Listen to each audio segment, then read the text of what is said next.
कड़ी में अगले वक्ता का मैं नाम नहीं लूँगा, आपकी तालियां बताएंगी। मैं सिर्फ अहमद फराज खान साहब के एक शेर से उनको आवाज़ दूंगा और आपकी तालियां बताएंगी कि आप उन तक पहुंच गए हैं।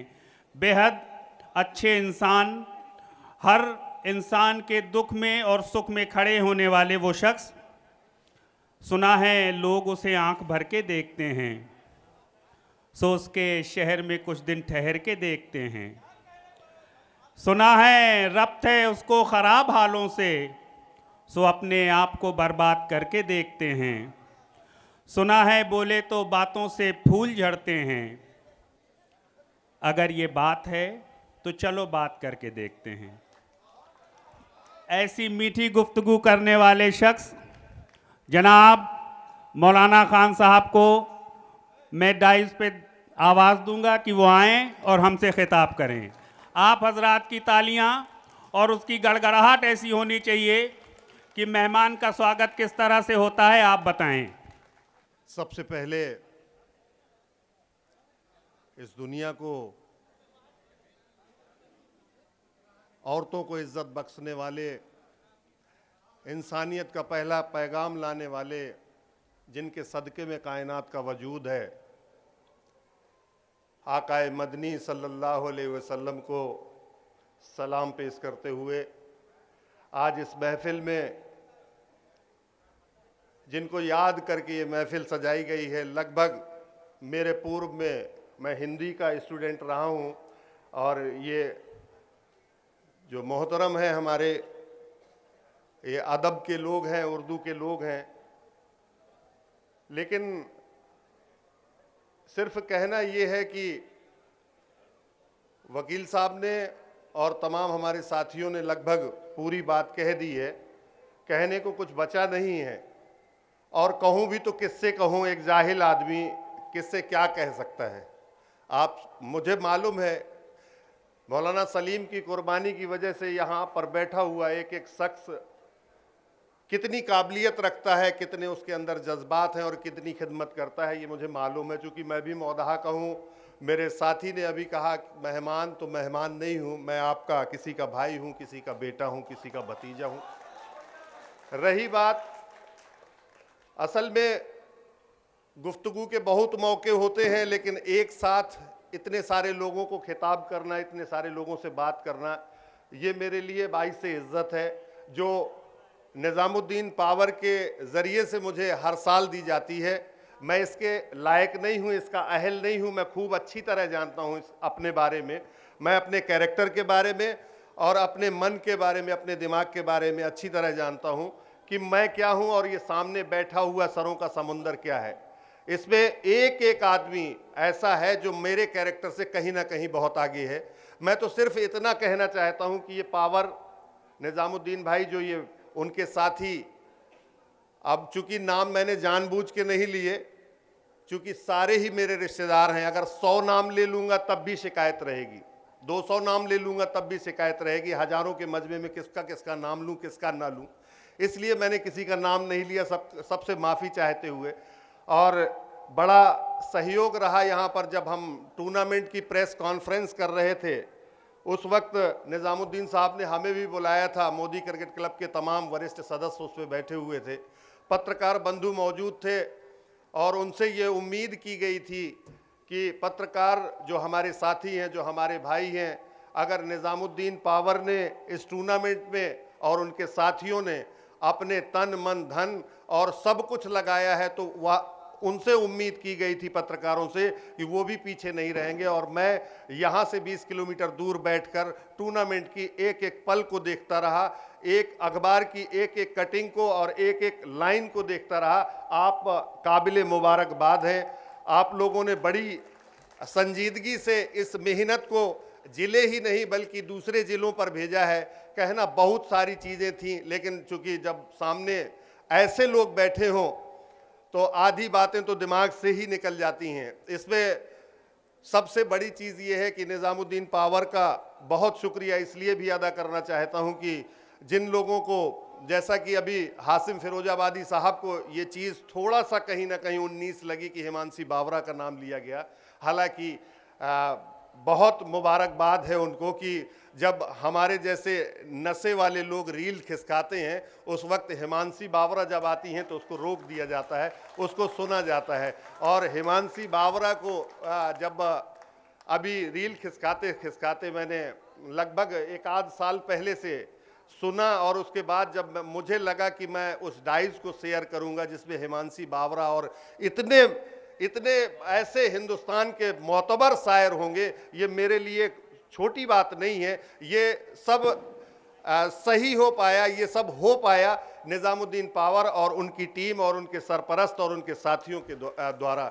जो इन लोगों की मेहनतें रहीं, जो इन लोगों ने कुर्बानियाँ दी, ये छोटी बात नहीं है 20 लाख रुपए इकट्ठा करना, कोई करके दिखा दे। बहुत कमेंट होते हैं इस कस्बे के अंदर, चूंकि मैं पहले ही आपको बता चुका हूं कि एक एक शख्स से वाकिफ हूं, एक एक शख्स ऐसा, किसी की भी कुंडी बजाऊंगा वो कहीं ना कहीं से मेरे रिलेशन में, चूंकि मैं शायरों को बता रहा हूं, बाकी आप तो सब समझदार सब जानते हैं कि हमारे 12 गांव के बाहर शादियां नहीं होती हैं, और इसको अब होने लगी हैं कुछ रेयरेस्ट ऑफ द रेयरेस्ट, लेकिन ज़्यादातर हम लोग आपस में ही रिश्तेदार हैं। तो कि कोई किसी की बेटी किसी के भाई के यहाँ है, किसी की बहन किसी के चचा के यहाँ है, इस तरह से वो जो पुराने रिश्ते हो रहे हैं वो नए हो जाते हैं और नए वो फिर पुराने हो जाते हैं। तो ये जो सारी चीज़ें हैं, तो ये जो हमारे शायर बैठे हुए हैं, ये इन लोगों को ये बात बतानी है कि इसलिए मैं बार बार कह रहा हूँ, ये सारे के सारे मेरे रिश्तेदार हैं।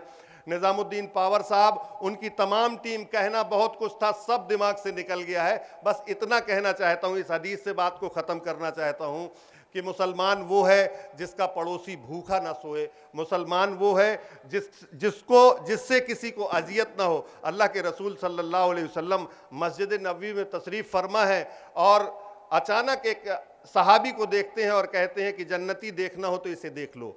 फिर दोबारा दूसरे दिन यही बात होती है और फिर कहते हैं कि जन्नती देखना हो तो, चूंकि सहाबा इकराम रजी अल्लाह ताला अन्हु अजमईन की वो जमात ऐसी जमात थी जिसे अल्लाह ने चुना था दुनिया में काम लेने के लिए, और उन्हें सोहबत दी थी आप सल्लल्लाहु अलैहि वसल्लम की, उस जमात ने बड़ी उत्सुकता के साथ अल्लाह के रसूल सल्लल्लाहु अलैहि वसल्लम से पूछा कि या रसूल अल्लाह, ये बता दीजिए कि ये कैसे जन्नती हैं, ये क्या है। कहा, आपने फरमाया कि ये उन्हीं से पूछ लेना। और जब उनसे पूछा गया कि आपके अंदर ऐसी कौन सी बात है कि अल्लाह के रसूल सल्लल्लाहु अलैहि वसल्लम ने पेशीन गोई की है कि आप जन्नती हैं, तो उन्होंने कहा मुझे कुछ ऐसा खास नहीं दिखता, मैं फ़र्ज़ के बाद सिर्फ जब लेटता हूँ तो अपने दिल को मुखातिब होकर ये पूछता हूँ कि है कोई दुनिया में ऐसा शख्स जिससे तू बुरा मानता है या जिससे तू बुग़्ज़ रखता है। जब मेरा दिल कह देता है कि मुझे इस दुनिया में बसने वाले किसी इंसान से कोई बुग़्ज़ नहीं है, तब मुझे इत्मीनान से नींद आ जाती है। अब हम सोचें अपने बारे में, हम गौर करें अपने बारे में, हम एक दूसरे के रिश्तेदार हैं, हम एक दूसरे के मानने वाले हैं, एक दूसरे के चाहने वाले हैं, लेकिन बहुत दूर नहीं है। हम जब देखते हैं, जब सुनते हैं, जब समझते हैं आपस की बातों को, एक दूसरे को कैसे हम लोग आपस में कहीं ना कहीं नुकसान पहुंचाने का काम करते हैं, बड़ी तकलीफ़ होती है। लेकिन अब चूँकि आप सब मुझसे बहुत ज़्यादा ज़हीन हैं, समझदार हैं, और मेरे बाप के दाखिल लोग बैठे हुए हैं यहाँ, आपको सलाह देना मतलब सूरज को दिया दिखाना है। इसलिए बहुत, अब चूँकि निज़ामुद्दीन साहब, क्या नाम है, जुगनू भाई का अभी आगमन होना है, और मैं संचालक महोदय से ये पूछना चाहूँगा कि अभी और किसी को बोलना हो तो मैं बैठ जाऊँ, वरना मैं बात करूँ तो आप सदर हैं, आपसे इजाजत लेंगे। नहीं, मैं असल में संचालक जो हैं वो आपकी इजाजत से होगा जो आप लोग लेंगे ना। अब वो असल में सब लेंगे। अच्छा, अरे ये भी निज़ामुद्दीन ने हमें सर्फ बख्शा है कि पावर ने ये सर्फ बख्शा है कि अब हमारी ही इजाज़त से। अच्छा, तो अब जो बातें करनी थी वो सिर्फ ये है कि हम 4 दिन पहले एक छोटी सी मुसलमानों की बैठक हमने बुलाई थी कस्बे में, जिस दिन 9 तारीख को टूर्नामेंट का उद्घाटन था अपने कस्बे में, और लगभग 100 लोग के आसपास आए भी थे मेरे कहने पर। बैठक हुई। बैठक में मुझे कलम की ज़रूरत थी। कलम मेरे पास एक था, और वहाँ मौजूद लगभग 50 लोगों में जब कलम मांगा गया तो कलम नहीं था मुसलमानों के पास। आज मौलाना सलीम को हम क्यों याद कर रहे हैं, उसकी क्या वजह है? उसकी वजह यह है कि उन्होंने कलम देने का काम किया है लोगों को। और जब कलम दी जाती है, इस कलम से ऐसी तारीखें लिखी जाती हैं, इस कलम से ही संसद के अंदर, विधानसभाओं के अंदर, सुप्रीम कोर्ट के अंदर और तमाम जगहों पर इस कलम का बड़ा इस्तेमाल है।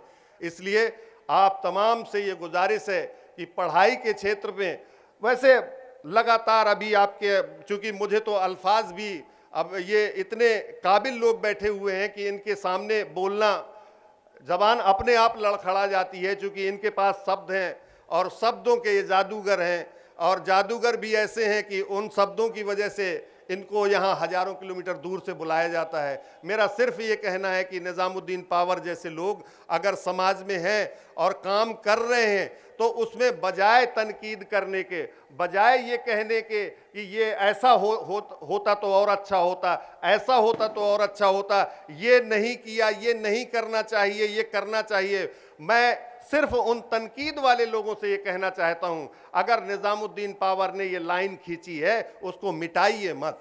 अगर खींचनी है तो उससे लंबी लाइन खींच कर दिखाइए। अगर निज़ामुद्दीन 1000 आदमी इकट्ठा कर सकता है, आप कोशिश करिए कि इसी मैदान में आप 1500 आदमी इकट्ठा करें। आप कोशिश करिए कि इसी मैदान में आप मुसलमानों को 2000 लोगों को इकट्ठा करिए। अगर निज़ामुद्दीन पावर मेटा को पैसा दे सकता है, अगर निज़ामुद्दीन पावर गरीब बदन पर कंबल उड़ाने का सर्दी में काम कर सकता है, तो आप क्यों नहीं कर सकते। मैं एक साथी लाया हूं अपने साथ, उसका नाम संतोष कुशवाहा है। 2011 में सुमेरपुर आए थे और हिंदुस्तान यूनिलीवर के छोटे मोटे काम किया करते थे, लेकिन जज्बा ऐसा था कि जहन में ये बात उनके बैठी हुई थी कि रेलवे स्टेशन में छाया नहीं है, लोग तो ऐसा कर लेते हैं, जिनकी समझ है तो वो टीन के नीचे या किसी जगह में बैठ जाते हैं, लेकिन इक्के तांगे वाले, जो तांगों का जब चलन था तो वो घोड़े पसीने में, जब पैसेंजर का टाइम होता था, जब दिन का टाइम होता था, तो घोड़ों को जो पसीना निकलता था, वो देखकर संतोष कुशवाहा के जहन में ये बात आई कि अगर मैं पेड़ लगा दूं तो कम से कम इन जानवरों को, जो सदके जारिया भी है और इन जानवरों को उसका नफा होगा।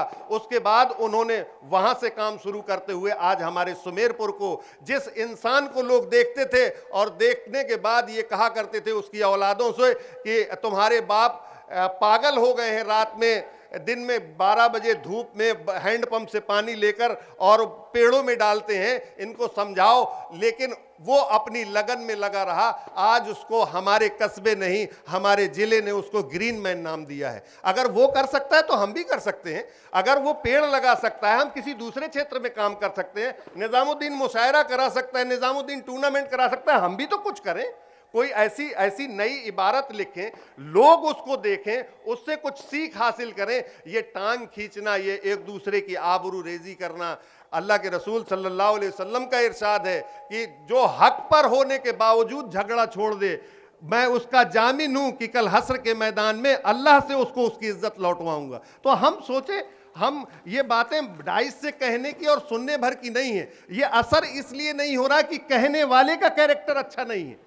ये असर जो नहीं पड़ रहे आज लोगों के अंदर, उसकी वजह यह है कि कहने वाला उस एतमाद से नहीं कह रहा, चूंकि उसके अंदर वो बात नहीं है। ये हमें अपने अंदर बात पैदा करनी होगी। ये जो बातें किताबों में लिखी हैं, ये जो बातें हमसे कही जा रही हैं, ये सिर्फ इस वजह से मुखातिब होकर अल्लाह ताला ने कुरान में और अल्लाह के रसूल सल्लल्लाहु अलैहि वसल्लम ने अपनी हदीस में ये जो बताया है, एक एक स्टेप पैदा होने से लेकर मौत तक, पैर के नाखून से लेकर सर के बाल तक जीने का एक एक तरीका हमें बता दिया गया है। उसके बाद भी अगर हम ना समझें, सारी की सारी कामयाबी अल्लाह के रसूल सल्लल्लाहु अलैहि वसल्लम की सुन्नतों के अलावा पूरी दुनिया के अंदर किसी भी तरीके में आप ढूंढेंगे, आपको तरीका तो चमकदार दिख सकता है, आपको तरीका तो ऐसा लग सकता है कि हाँ ये खूबसूरत तरीका है, लेकिन आप सल्लल्लाहु अलैहि वसल्लम के तरीके के अलावा जितने तरीके हैं सब घाटे के हैं।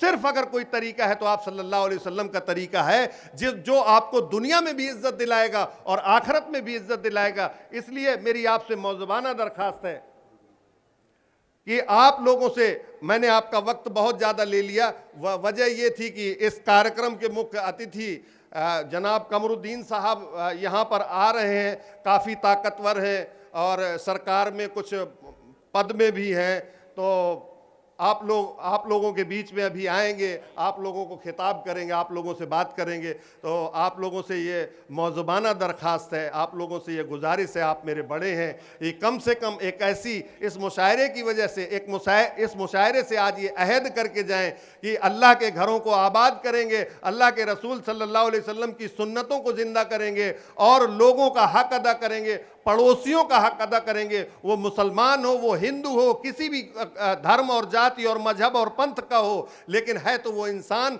और अल्लाह का बंदा है, अल्लाह ने उसे चुना है। इन्हीं बातों के साथ मैं अपनी बात को ख़त्म करता हूँ। बहुत बहुत शुक्रिया। अस्सलाम वालेकुम।